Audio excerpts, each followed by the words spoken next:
Kumusta na po mga kapadong? Tayo po ngayon ay magbubukas ng ating panibagong season dito sa Ikwento Mo Kay Padong.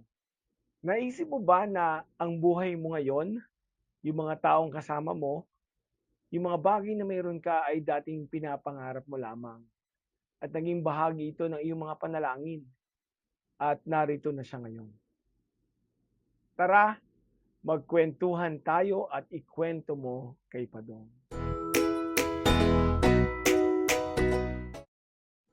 Maraming taon na po ang nakararaan ang nanay at tatay ko matapos ikasal ay halos 2 taon na hindi magkaanak.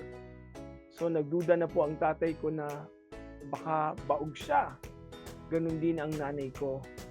So nanalangin sila sa Diyos na sila ay magkaanak.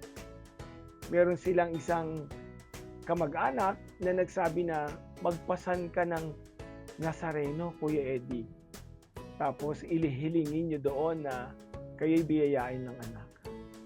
So, ang tatay ko nga ay sumama sa prosesyon at nagpasa ng Nazareno. Lumipas ang ilang buwan at nabuntis nga ang nanay ko. Kaya tuwang-tuwa silang dalawa dahil yung kanilang hiniling na anak sa Nazareno ay napagbigyan. At dumaan ang 9 na buwan, pinanganak na ako. Ako pala yung hiniling nila sa Nazareno.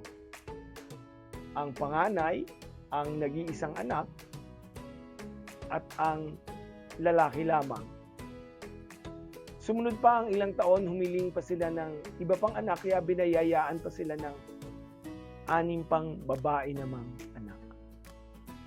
At nagpatuloy ang buhay, nagsipag-aral, nagsipagsikap at nakapagtapos. Pero matapos ang humigit kumulang sa 45 taon, ang batang lalaking hiniling nila sa Nazareno ay muli nilang inialay bilang isang pari naman sa altar. Sino ba ang mag-aakala na yung pinangarap nila at ipinanalangin na anak, ang susunod naman ay nang binigay sa kanila ay ibabalik nila sa Diyos, iaalay bilang lingkod ng simbahan. Yun ay mula sa biyaya ng panalangin at pananalig sa Diyos. At salamat din sa mahal na Poong Nazareno. Noong ako rin po ay bata, madalas kaming kasama ng nanay ko na pumupunta